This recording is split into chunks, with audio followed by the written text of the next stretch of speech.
पल्लवी राजनीति में आपका स्वागत है। मैं हूं पल्लवी। आज हम बात करेंगे राजनीति की उस यात्रा की जो हजारों साल पुरानी है, जिसमें चाणक्य से लेकर अरस्तु, प्लेटो, मैकियावेली और गांधी तक सबने सत्ता को एक नई परिभाषा दी। राजनीति की शुरुआत वहीं से मानी जाती है जहां इंसानों ने समूह में रखना सीख लिया था। नेतृत्व, निर्णय और समाज को दिशा देने के लिए एक राजनीतिक व्यवस्था की जरूरत पड़ी। प्लेटो ने राजनीति को एक नैतिक जिम्मेदारी माना। अपनी किताब द रिपब्लिक में उन्होंने कहा कि राज्य का प्रमुख वो होना चाहिए जो सबसे बुद्धिमान हो और वह एक लंबे शिक्षा को प्राप्त किया हो। जैसे कि उनका मेन जो मार्गदर्शन था वो था एक दार्शनिक राजा के रूप में। अरस्तु ने भी उनकी बहुत सारी बातों में सहमति दिखाई, लेकिन बाद में चल करके उनका थोड़ा सा गुण और स्वभाव सब अलग हो गया। अरस्तु ने राजनीति को समाजशास्त्र की तरह देखा। उन्होंने कहा मनुष्य एक सामाजिक प्राणी है और राजनीति उसका स्वाभाविक गुण। उनकी किताब पॉलिटिक्स आज भी पढ़ी जाती है, जिससे हम राजनीति का अच्छा खासा ज्ञान लेते हैं। इसके बाद से आते हैं चाणक्य, जिन्होंने चंद्रगुप्त को एक जमीन से उठा करके राजा बनाया।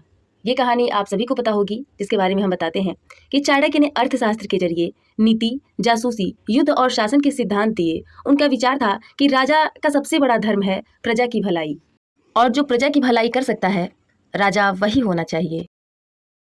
ऐसे धीरे धीरे राजनीति बदलती गई और राजनीति का सोच भी बदलता गया। मैकियावेली एक विचारक थे जो इटली के रहने वाले थे। मैकियावेली ने राजनीति को कूटनीति और शक्ति के रूप में देखा। उनकी प्रसिद्ध पुस्तक द प्रिंस में उन्होंने कहा राजनीति में नैतिकता नहीं, परिणाम मायने रखता है। ऐसे ही हम थॉमस हॉब्स को देखें तो उन्होंने कहा कि मनुष्य स्वभाव से ही स्वार्थी है, इसलिए उसे नियंत्रित करने के लिए एक मजबूत शासक जरूरी है, क्योंकि अगर शासक मजबूत नहीं होगा तो वह नियंत्रण नहीं स्थापित कर पाएगा, जिससे मनुष्य फिर पहले की तरह यानी कि जानवरों की भांति जीवन यापन करने लगेंगे। उनके द्वारा लिखी हुई पुस्तक द लेवियाथन सत्ता की जरूरत को दर्शाती है। और अब हम आते हैं आधुनिक युग और भारतीय राजनीति के तरफ। आधुनिक राजनीति ने लोकतंत्र को जन्म दिया। भारत में महात्मा गांधी ने राजनीति को नैतिकता से जोड़ा, जबकि अंबेडकर ने संविधान से 1947 में आजादी के बाद भारत ने लोकतंत्र की राह पकड़ी, जिसमें राजनीति को जनता के द्वारा और जनता के लिए माना जाने लगा।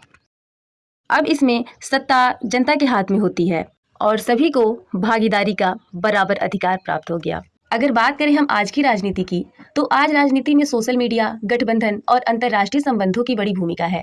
राजनीति अब सत्ता नहीं बल्कि सेवा का माध्यम बन सकती है अगर जनता जागरूक हो। तो ये थी राजनीति की पूरी यात्रा, प्लेटो से लेकर के आज संसद तक। ऐसे ही विषयों को सरल भाषा में समझने के लिए जुड़े रहिए पल्लवीज राजनीति के साथ। लाइक करिए, कमेंट करिए और सब्सक्राइब जरूर करिए। Thank you.